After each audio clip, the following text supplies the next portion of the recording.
Hey guys, Unexceptional Rounder here, and today I'm going to teach you how to pull off big bluffs that have a high probability of success. Bluffing is a key step in mastering No Limit Hold'em. Knowing how to recognize a great bluffing opportunity will measurably increase your win rate. Get out a pen, paper, or iPad and get ready to take some notes. What exactly is a bluff? There are really two different sorts of bluffs, the small bluff and the big bluff. Think of small bluffs as bets where no one seems interested in the pot. The first person to shoot usually takes it down. These bluffs are most commonly continuation bets, positional bets, or probe bets.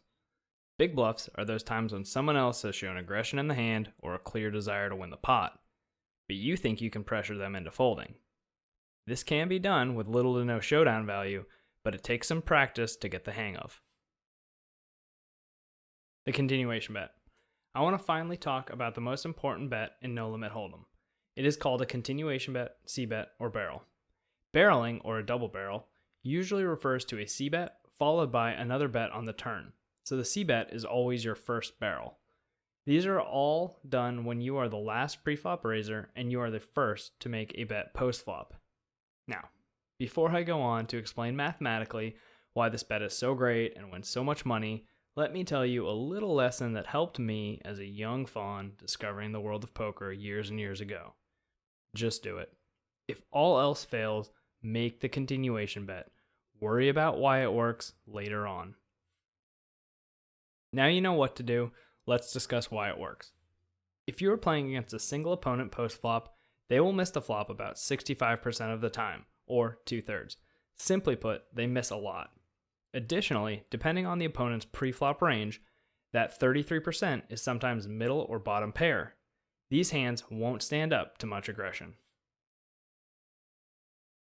Now that we know our opponent misses or can't continue most of the time, what bet size makes the most money? Well, if our opponent was terrible, we could just bet small when we miss and big when we hit. However, observant opponents will unfortunately pick this up pretty quick. Usually, 2/3 the size of the pot works well.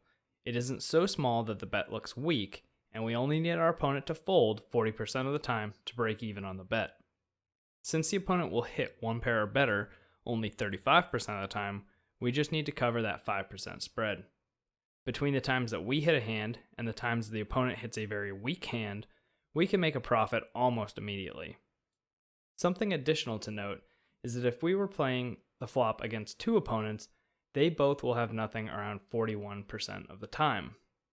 Because a bet into two opponents generally looks stronger than a bet into only one opponent, I find betting around half the pot is usually sufficient to make opponents with weak hands fold, and because we only need to win using that bet about 33% of the time, we show an immediate profit. Here is some basic math you should have in the back of your head. If you don't already know these numbers, it's probably a good idea to jot them down. This way, you can review them later on or even use the notes while you play. A 1/2 pot bet will show immediate profit when your opponent folds 1/3 of the time. A 2/3 pot bet will show profit when your opponent folds 2/5 of the time.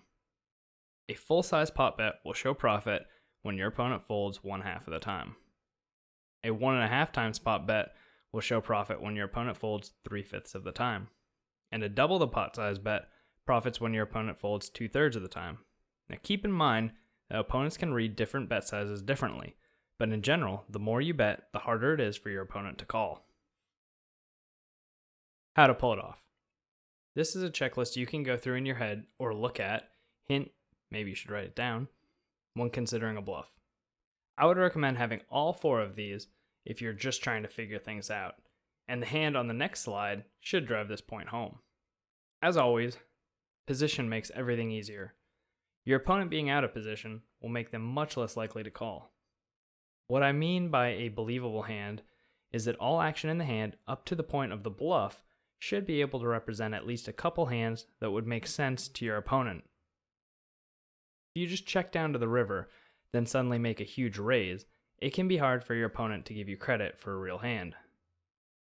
Having more money behind, as well as another street of action, will make your opponent fear seeing you pile on another huge bet, especially if you have position, because they will be forced to act first on the next street. In general, when looking at this list, the turn is often a good spot to make your bluffs. In addition to having money behind and another street, the draws your opponent may have flopped have much worse odds on the turn, and they will be forced to fold more hands on the turn than they would have on the flop. Example hand. Using the information I just discussed, let's look at a hand and see if we can identify an opportunity for a great bluff. The hero is on the button and opens with 10-9 offsuit. The villain is in the small blind and makes a 3-bet, which hero calls in position. 8-8-5 rainbow flop is very likely to have missed everyone. The tight aggressive villain makes a standard continuation bet, so hero makes a call in position with plans to take the pot away on the turn.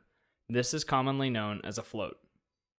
A jack comes on the turn, giving hero an open-ended straight draw.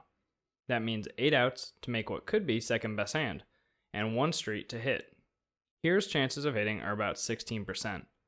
When villain bets 8 into a $12 pot, or about 2/3 pot, which is a standard bet size, hero calls, getting 2.5 to 1 on 6 to 1 odds. This is not a profitable call.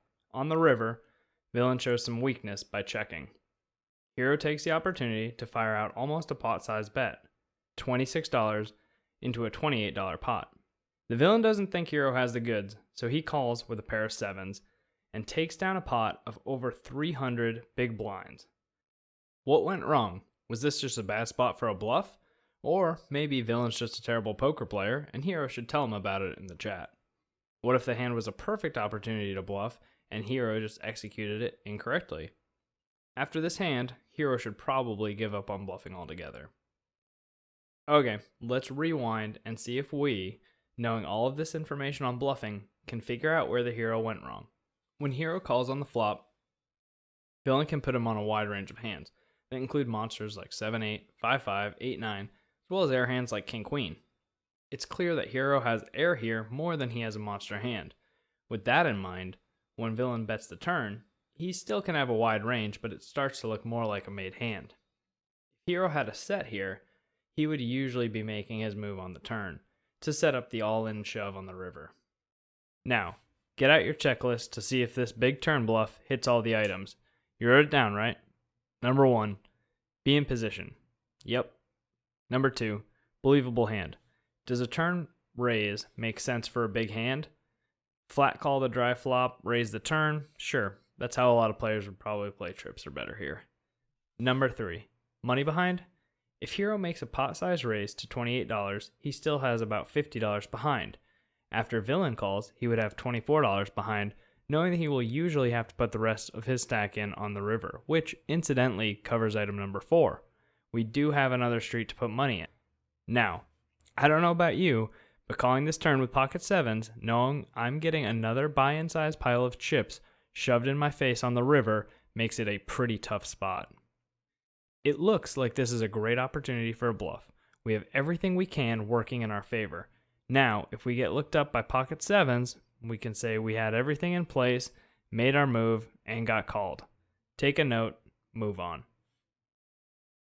Test time. If you don't know the answer to the question, go ahead and click on it and rewatch that segment. You have to get this stuff down to learn and improve. Question 1. What is the most common small bluff? And, a little bit trickier, why does it work so well? Question 2.